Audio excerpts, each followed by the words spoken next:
प्रक्रिया लागत लेखांकन, इसके बारे में हम पहले समझ चुके हैं कि प्रक्रिया लागत लेखांकन क्या है, इसका क्या अर्थ है, इसकी क्या परिभाषा है, इसके उद्देश्य, ठीक है, वो उद्देश्य और विशेषताएं जो थे अपन पढ़ चुके हैं पिछली क्लास में। आज हम इसके जो सवाल होते हैं, जो लेखांकन होता है जिसको अपन बोलते हैं कि लेखा करना, तो प्रक्रिया लागत लेखांकन के लेखे किस प्रकार से होते हैं, कौन से खाते बनते हैं, उसके बारे में चर्चा करते हैं। तो आज बात करते हैं प्रक्रिया खाता कि प्रक्रिया खाते का प्रारूप क्या है, इसको किस प्रकार से बनाते हैं, इसमें कहाँ कौन से जो हमारे अकाउंट हैं उनको पोस्टिंग किया जाता है, क्योंकि अकाउंट जो है अकाउंट होता है खाता, खाता खाते के अंदर लिखने की जो प्रक्रिया होती है उसको खतौनी या पोस्टिंग कहते हैं, ठीक है। तो बात करते हैं, तो पहले थोड़ा सा समझ लेते हैं कि प्रोसेस अकाउंट है क्या। तो कुछ उत्पादन की प्रक्रियाएं सरल होती हैं, यहाँ प्रत्येक प्रक्रिया के लिए भेजी गई सामग्री, श्रम तथा अन्य प्रत्यक्ष व्यय का लेखा अलग अलग रखा जाता है। तो कुछ इतनी सरल होती हैं कि प्रत्येक प्रक्रिया से संबंधित जो भी सामग्री है उसको अलग ही अलग भेजा जाता है, अलग अलग उसके व्यय हैं, ठीक है, श्रम वगैरह, ठीक है, जिससे उन्हें प्रक्रिया खाता में सरलता से लिखा जा सकता है। सामान्यतया उपरिव्यय, परिव्यय में क्या कहते हैं, कारखाना, कार्यालय, बिक्री एवं वितरण में उपरिव्यय जो होते हैं वो उपरिव्यय में तीन चीजें आती हैं, एक तो हमारे कारखाने से संबंधित व्यय, दूसरे कार्यालय से संबंधित व्यय और तीसरे बिक्री एवं वितरण व्यय, ठीक है, जैसे एडवर्टाइजमेंट है, से डिस्ट्रीब्यूशन एक्सपेंसेस है, पैकिंग एक्सपेंसेस है, ठीक है। उसके बाद को प्रत्येक निश्चित आधार पर विभिन्न प्रक्रियाओं के बीच बांट दिया जाता है। बांटने बंटवारे का यह आधार सामान्यतया प्रत्येक प्रक्रिया का प्रत्यक्ष श्रम होता है। कहने का मतलब है अगर हमारा टोटल बिक्री और वितरण है 25,000 है, तो इसको अगर तीन प्रक्रिया में कोई प्रोडक्ट हमारा कंप्लीट होता है, कोई वस्तु हमारी पूर्ण रूप में बिक्री योग्य बनती है, तो उस 25,000 को तीन प्रक्रियाओं में किस प्रकार से बांटा जाएगा, तो उनका जो श्रम होगा प्रत्यक्ष श्रम। हम बात करते हैं प्रत्यक्ष श्रम जो तीन प्रक्रिया है, तीन प्रोसेस है, फर्स्ट, सेकेंड और थर्ड। अगर सपोज करो प्रत्यक्ष श्रम यहाँ हमारा कितना है 7,000 रुपए, यहाँ कितना है 10,000 रुपए और यहाँ कितना है 20,000 रुपए, ठीक। तो हम इनका क्या निकाल लेंगे, अनुपात बना लेंगे, 3 0 से 3 0 चला गया, यहाँ 10 बचा, यहाँ 2 बचा। अब थोड़ा सा हम सुधार करते हैं, सुधार करने की आवश्यकता हमारे लिए इसलिए है, ठीक है, और यहाँ हो जाएगा 8, जिससे कि रेशियो सरल है। अब बात करते हैं कितना आएगा, 2 से कर लेते हैं, 4, 5 और 10। कहानी वही हो गई, हमें बनाना था सरल, सरल अभी भी बने, तो हम क्या करते हैं, हम जो क्या बोलते हैं, जो हमने बताया था बिक्री एवं वितरण व्यय, उनको कुल बिक्री वितरण व्यय को मान लेते हैं 38,000, कुल बिक्री वितरण व्यय कितना है, माना कि 38,000 है, और कोई वस्तु तीन प्रक्रिया में पूर्ण होती है, और ये हमारे क्या है प्रत्यक्ष श्रम दिया है। पहली प्रक्रिया में श्रम 8,000 रुपए था, दूसरी में 10,000 था, तीसरी में 20,000 था। चलो हमने अनुपात निकाल लिया, 8 10 20 हो जाएगा 4 5 10। अब ये किसी भी टेबल से नहीं कटेगा, तो इनको हम जोड़ेंगे तो नीचे आएगा, तो ये क्या हो जाएगा 4/19, ये क्या हो जाएगा 5/19 और ये हो जाएगा 10/19। इसी प्रक्रिया में आगे हम क्या कर देंगे, डिस्ट्रीब्यूशन कर देंगे 38,000 का, 38,000 का 4/19 क्या हो जाएगा 8,000 रुपए, 38,000 का 5/19 कितना हो जाएगा 10,000 रुपए, और 38,000 का 10/19 20,000 रुपए। अब कहानी समझ में आई। बात ये है कि तुम्हें लग रहा होगा कि सर जो आपने क्या बताए थे, प्रत्यक्ष श्रम बताए थे, वो ही बिक्री वितरण में हो गए हैं। क्या करें, कभी कभी किस्मत इतनी अच्छी होती है ना कि अपन जो करने के लिए जाते हैं वो एक सा पता चल जाता है। जैसे बोर्ड मास के क्वेश्चंस होते हैं, अगर किसी भी तरीके से पहले जोड़ दो या बाहर कर दो या गुणा कर दो, आंसर जो सही है ना वही आ जाता है। वही कहानी आज हमारे साथ होते हैं कि हमने सोचा कि क्वेश्चन सरल हो जाएगा, क्वेश्चन सरल होगा लेकिन कंफ्यूजन वाला हो गया, ठीक है, तो कोई बात नहीं। अगर हम बात करते हैं यहाँ पे 4,000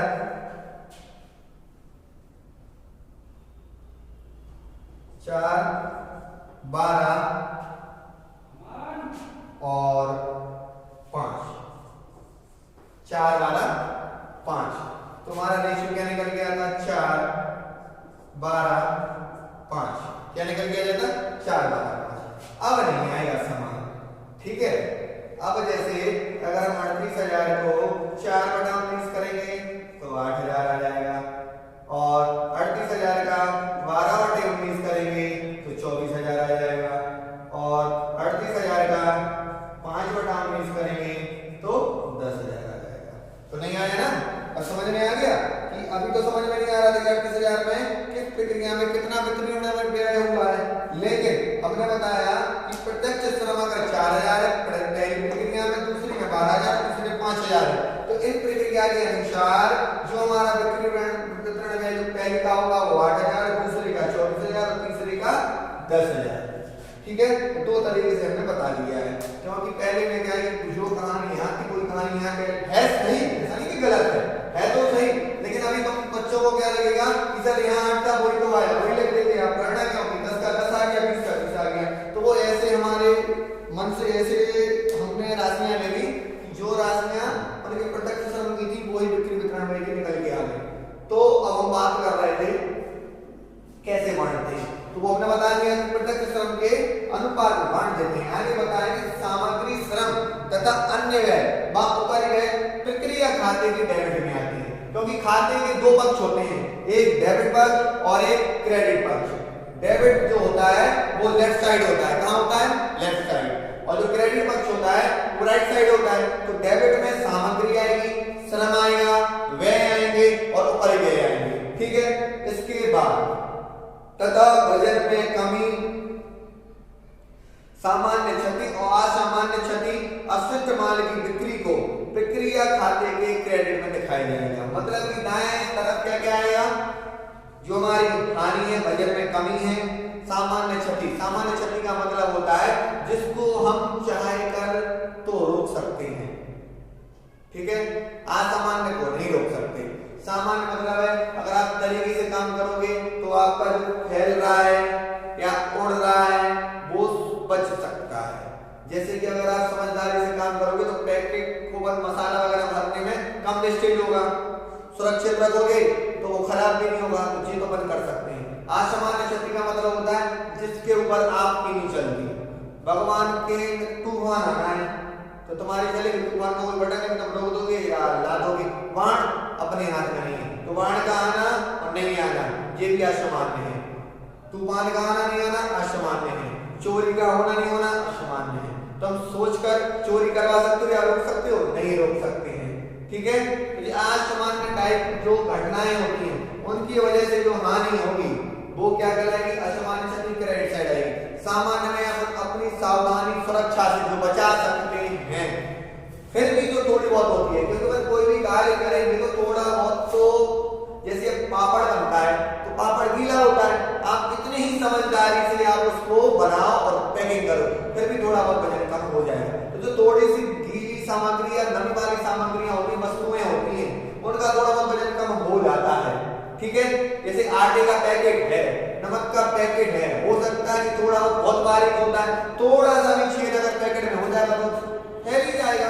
तो ये बात होती है कि भाई अपन जब काम करेंगे तो पैकिंग करने में पहले का, पैकिंग करने के बाद जहाँ बॉक्स में जमाएंगे वहां भी थोड़ा बहुत उड़ जाएगा, तो जो वजन में कमी होगी वो सामान्य क्षति कहलाएगी, ठीक है।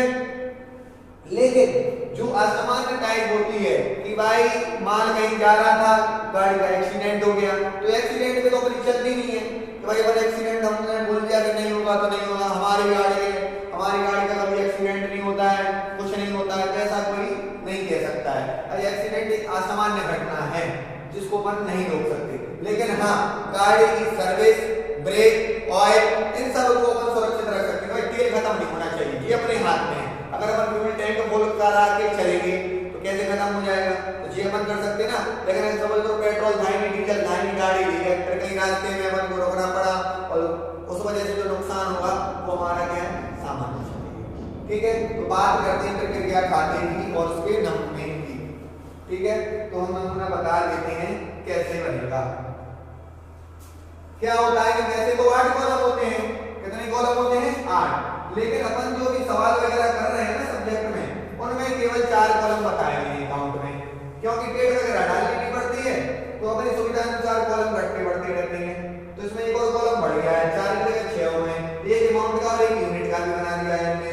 ठीक है, तो पर्टिकुलर यूनिट और अमाउंट, पर्टिकुलर यूनिट और अमाउंट दोनों साइड कॉलम बन जाएंगे। यूनिट का मतलब है कि आप किसी वस्तु की कितनी इकाइयों की उत्पादन कर रहे हैं, ठीक है, वो कहलाता है। जैसे सपोज करो भाई मिठाई की दुकान है, कहना सर आप जब देखो जब मिठाई वाला एग्जाम्पल दे, मिठाई खाने की जो चीजें होती हैं उनका एग्जाम्पल दे तो अच्छा लगता है, ठीक है। जैसे हमने कहा कि भाई हमें 100 पीस रसमलाई चाहिए थी, तो हमने किसी से बोला भाई हमें 100 पीस रसमलाई चाहिए, तो सामने वाला क्या करेगा, भाई बढ़िया है, उसको तो अंदाज होता है कि एक रसमलाई में कितनी सामग्री लगेगी, तो वो भाई बता देगा भाई 100 सामग्री में इतना आप खोआ ले आओ या दूध ले आओ या शक्कर ले आओ, जो भी चीज उसमें लगती है, ठीक है। उसके बाद अगर उतनी रसमलाई नहीं निकली, जितनी की सामग्री मठिया ने बताई थी कम बने, तो क्या कहलाएगा, कुछ ना कुछ जल्दबाजी हुई होगी, छोटे बड़े साइज करने होंगे तो पीस कम होगा, या छोटे कर दोगे तो बढ़ जाएंगे, तो दोनों चीजें होती है ना। तो भाई सामने वाले को पता होता है कि भाई जो मठिया होगा उसको ही पता होगा कि भाई कितने वजन में कितने पीस निकलेंगे। अगर कोई सिलाई करने वाला होगा तो उसको पता होगा इतने मीटर कपड़े में इतनी टोपी बना देंगे, उन्हें कई वाली टोपी जो होती है। तो ये सब सामने वाले को पता होता है जो जो काम करता है। प्रक्रिया जिसको बोलेंगे प्रोसेस अकाउंट, प्रोसेस अकाउंट, ठीक। ये हमारा पर्टिकुलर, ये हमारा यूनिट का, ये हमारा अमाउंट का,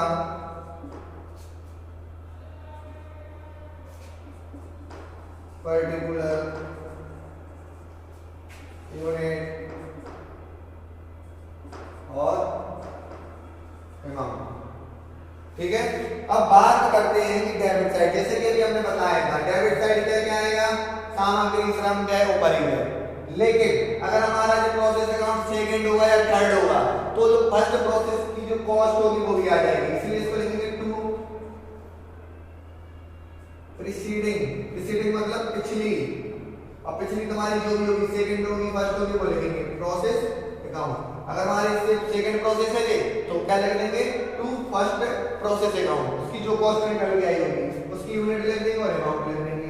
उसके बाद सेम प्रोसेस चलेगी, जो भी हमने यहाँ सामग्री लगाई हुई है इस प्रोसेस में टू मटेरियल्स अकाउंट, उसके बाद टू लेबर जो हमारा श्रम लगा है इसमें खर्चा आएगा श्रम का, ठीक है। उसके बाद डायरेक्ट एक्सपेंसेस प्रत्यक्ष व्यय जो होंगे, डायरेक्ट एक्सपेंसेस जो भी होंगे, उसके बाद इनडायरेक्ट एक्सपेंसेस कोई ओवरहेड्स बोलते हैं तो इनडायरेक्ट एक्सपेंसेस जो होंगे वो लिख देंगे। उसके बाद कोई स्पेशल वगैरह कॉस्ट होगी तो वो लिख देंगे to special cost of process, ठीक है। इसके बाद अपन क्या करेंगे, अगर हमने किसी प्रोसेस को कोई माल भेजा है या बेचा है, ठीक है, तो प्रॉफिट होगा तो प्रॉफिट लिख देंगे, प्रॉफिट ऑन गुड्स सोल्ड, और क्या लिखेंगे, goods transfer to next process, ठीक है।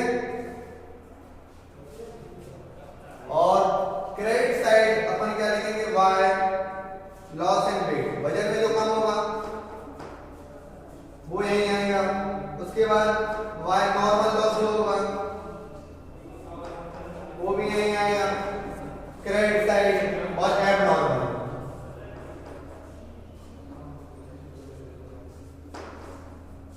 एबनॉर्मल लॉस भी क्रेडिट साइड आएगा। तो बजट में जो कमी होगी, सामान्य व्यय जो होगा और सामान्य हानि और असामान्य हानि, ये कहां आएंगे, क्रेडिट साइड आएंगे, ठीक है। इसके बाद सेल ऑफ स्क्रैप, जो हमारी अपशिष्ट सामग्री होगी उसको भी हम सेल कर सकते हैं, ठीक है। जैसे कि जो टोस्ट फैक्ट्री होती है उसमें जो फ्रेश टोस्ट होते हैं, टोस्ट जो बिल्कुल जिनका आकार बिल्कुल सही है, साइज सही है, जो टूटे नहीं है, उनको तो पैकेट में पैकिंग कर देते हैं, लेकिन जो साइड की कटिंग होती है या जो टूट गए हैं या थोड़ा बहुत जल गए हैं वो स्क्रैप कहलाता है। उसको भी वो क्या करते हैं, कुछ ना कुछ कम पैसे में वो क्या करते हैं, सेल करते हैं, तो उससे जो उन्हें पैसा मिलेगा वो भी इस प्रोसेस की क्या कहलाएगी, हमारी आय कहलाएगी, कॉस्ट को कम करेगी, इसलिए उसको क्रेडिट साइड कहते हैं, ठीक है। फिर होता है by by product. By product का मतलब होता है कि हमारा मेन प्रोडक्ट तो कुछ और है लेकिन फिर भी कोई प्रोडक्ट निकल के आ जाता है, ठीक है। जैसे कि क्या बोलते हैं, जो पेट्रोलियम है उससे कई चीजें निकल के आ जाती है। मेन तो पेट्रोलियम ईंधन निकालना होता है लेकिन उसके बाद ग्लिसरीन, ग्रीस, ये सब चीजें निकल के आ जाती हैं, वो ही कहलाते हैं बाय प्रोडक्ट। मेन प्रोडक्ट के अतिरिक्त अन्य प्रोडक्ट का भी उस प्रोसेस में निर्माण हो जाना, ठीक है। और जो भी होगा उसको कहां कर देंगे, नेक्स्ट प्रोसेस में ट्रांसफर कर देंगे। नेक्स्ट प्रोसेस मतलब जो इसका यहां निकल के आएगा वो नेक्स्ट प्रोसेस में चला जाएगा, ठीक है। या आखिरी प्रोसेस होगी तो इसको क्या बोल देंगे, फिनिश्ड स्टॉक बोल देंगे। क्या बोल देंगे, फिनिश्ड स्टॉक, ठीक। इस तरीके से ये हमारा क्या था, फॉर्मेट था। क्या था, फॉर्मेट।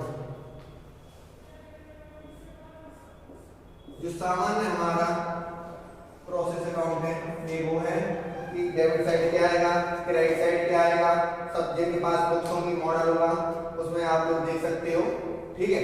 तो ये हमने आपको बताया डेबिट साइड अगर हमारा सेकंड प्रोसेस, थर्ड प्रोसेस या कोई प्रोसेस जो पहली प्रोसेस की बात होता है तो पिछली प्रोसेस का जो भी कॉस्ट निकल के आया होगा पर डेबिट में सबसे पहले उसको लिखेंगे। उसके बाद इस प्रोसेस से संबंधित सामग्री, श्रम, प्रत्यक्ष व्यय, अप्रत्यक्ष व्यय और कोई स्पेशल कोई कॉस्ट है तो वो आएगी, ठीक है। अगर हमने कोई माल सेल कर दिया है उस पर जो लाभ होगा वो भी यहाँ आएगा, ठीक। उसके बाद क्रेडिट में जो हमारा बजट में कमी हुई है, जो प्रोडक्ट वस्तु सामग्री बना रहे हैं उसके बजट में जो कमी हुई है उससे जो हानि है वो यहाँ आएगी। नॉर्मल लॉस आएगा, नॉर्मल मतलब सामान्य हानि, असामान्य हानि, और जो हमारा अपशिष्ट है उसकी बिक्री आएगी, और मेन वस्तु सामग्री बनाने के साथ साथ जो अन्य सामग्री बन जाएगी उसकी जो मूल्य होगा वो आएगा। और इसके बाद डेबिट और क्रेडिट का जो डिफरेंस आएगा वो हम नेक्स्ट प्रोसेस में ट्रांसफर कर देंगे। जैसे कि यहाँ आया ट्रांसफर, ऐसे इसका भी ट्रांसफर होकर अगली प्रोसेस में जाएगा, ठीक। अगर ये आखिरी प्रोसेस है, आखिरी प्रक्रिया अकाउंट है तो इसका जो डिफरेंस आएगा वो हमारा कहलाएगा फिनिश्ड स्टॉक अकाउंट में चला जाएगा, जिसको बोलते हैं कि कंप्लीट वस्तु का मूल्य, ठीक है, बिक्री योग्य वस्तु का मूल्य। तो बच्चों ठीक है, आज मैंने ये समझाना था तो मैंने वो बता दिया। यहाँ बीच में आया था कि अगर हमारा बिक्री और वितरण में दिया हुआ है तो वो अन्य सभी जो 1 2 3 प्रोसेस जो हैं या और भी 2 प्रोसेस ही हो सकती हैं, 3 भी हो सकती है, 5 भी हो सकती है, जो भी है उनमें किस तरीके से हम उसको बांटेंगे, क्योंकि वो तो एक मुफ्त दिया हुआ है कि 38,000 कुल हुआ। अब उसको 3 प्रोसेस में किस प्रकार से बांटेंगे वो भी हमने समझाना शुरुआत में, और यहाँ पे हमने इसका प्रारूप समझा। तो अगली जो हमारी वीडियो होगी हो सकता है उसमें हम इसका छोटा सा सवाल कराएंगे कि सवाल से संबंधित जानकारियों को प्रक्रिया खाते में किस प्रकार लिखेंगे या किस प्रकार लिखना मतलब पोस्टिंग करेंगे, ठीक है।